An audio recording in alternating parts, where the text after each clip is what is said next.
Result revise हो और कितना चांस हो सकता है कि ये जो केस है वो पूरा का पूरा डिसमिस हो जाए या फिर। हेलो दोस्तों, welcome to Aakash tech learning. तो इस वीडियो में मैं आपको एक बहुत ही इम्पॉर्टेंट न्यूज़ देने वाला हूँ। ठीक है, 22 तारीख वाली जो डेट है कैट में, उसमें क्या पॉसिबिलिटी है कि रिज़ल्ट रिवाइज़ होने के चांसेस कितने हैं, ये चीज़ हम इस वीडियो में देखने की कोशिश करेंगे।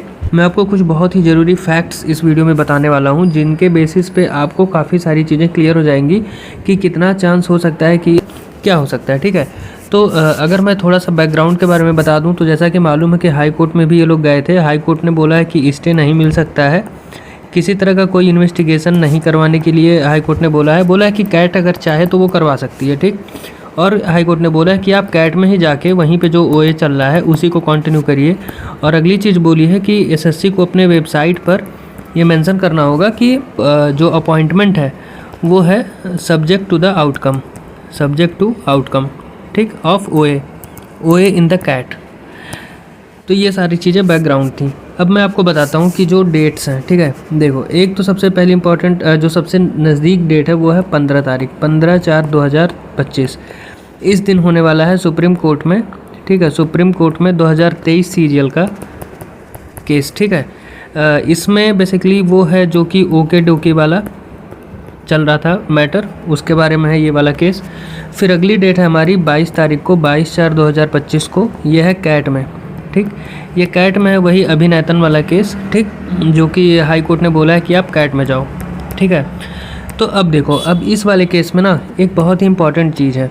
देखो, इस केस में डिमांड जो था वो था, जो भी इश्यूज़ थे वो था बोनस मार्क्स पे, जिस चीज़ पे था वो था कि नॉर्मलाइजेशन। ठीक, और तीसरा जो था कि वो टेंटेटिव आंसर की, फिर रिज़ल्ट और फिर फाइनल आंसर की।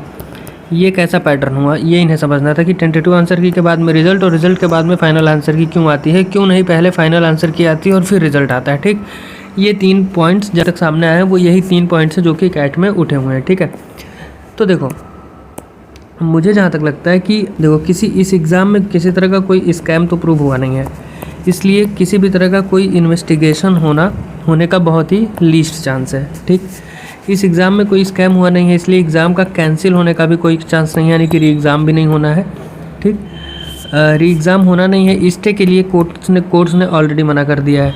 तो बचता क्या है, बस एक ही ऑप्शन बचता है, रिवाइज रिज़ल्ट। तो देखो, ये रिवाइज रिज़ल्ट जो है ना, ये 2023 वाले केस को अगर हम देखें तो वो उसमें भी केस कैट में गया था, हाई कोर्ट में गया था, और सब कुछ होते होते फिर हाई कोर्ट ने फाइनली बोला कि ओके डोके वाला जो क्वेश्चन है वो गलत है, उस पर एसएससी रॉन्ग है और उसे एसएससी को रिज़ल्ट को रिवाइज़ करना होगा। ठीक है, बट अभी तक रिज़ल्ट रिवाइज़ नहीं हुआ है और एसएससी जो है वो फाइनली सुप्रीम कोर्ट में गई है। तो उसी में सुप्रीम कोर्ट में इस केस की डेट 20/4/2025 है, 15/4/2025, सॉरी। ठीक, यानी कि अभी तक कुछ हुआ नहीं है और 1 साल से अधिक हो चुका है बच्चों को ज्वाइन किए हुए।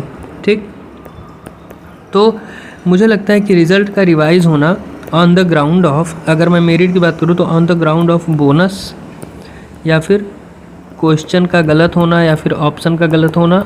ठीक, या फिर हमारा नॉर्मलाइजेशन आप मान के चलो हर एक एग्ज़ाम में हो रहा है।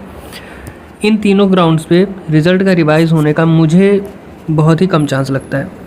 एक ग्राउंड सिर्फ और सिर्फ है जिस पे कि रिज़ल्ट रिवाइज़ होने के बहुत ही हाई चांसेस हैं।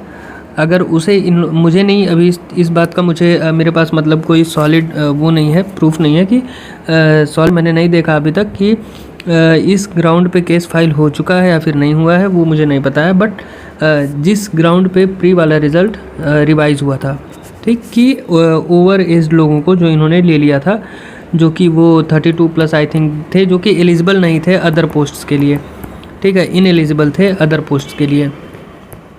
ठीक है, तो इनको जो इनकी वजह से जो रिज़ल्ट प्री वाला रिवाइज़ हुआ था, ठीक, तो रिवाइज़ होने की वजह से कुछ बच्चे इन हुए थे।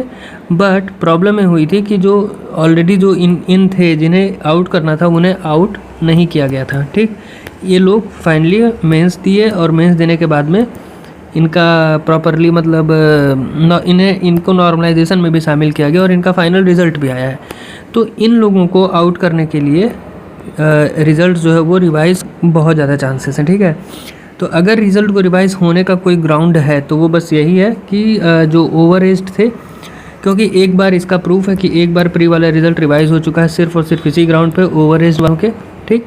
तो यही एक ग्राउंड बचता है कि ओवर एज्ड जो हैं ये मेंस में दिए हैं, इन्हें नॉर्मलाइजेशन में इंक्लूड किया गया है, तो इन्हें ही आउट करने के लिए, जिसकी वजह से कुछ लोग जो कि कट ऑफ के थोड़ा आसपास थे उन्हें कोई ना कोई जॉब मिल जाए। तो इस चीज़ के लिए ये वाला ग्राउंड है जो कि सस्टेन करता है, जिसके बेसिस पे रिज़ल्ट रिवाइज होने के चांसेस हैं, ठीक है। तो देखते हैं कि क्या होता है फाइनल केस में, और काफ़ी चीज़ें क्लियर हो जाएंगी 22 तारीख को कैट वाले केस में, ठीक है। तो इस वीडियो में मुझे यही आपसे शेयर करना था। Thank you so much.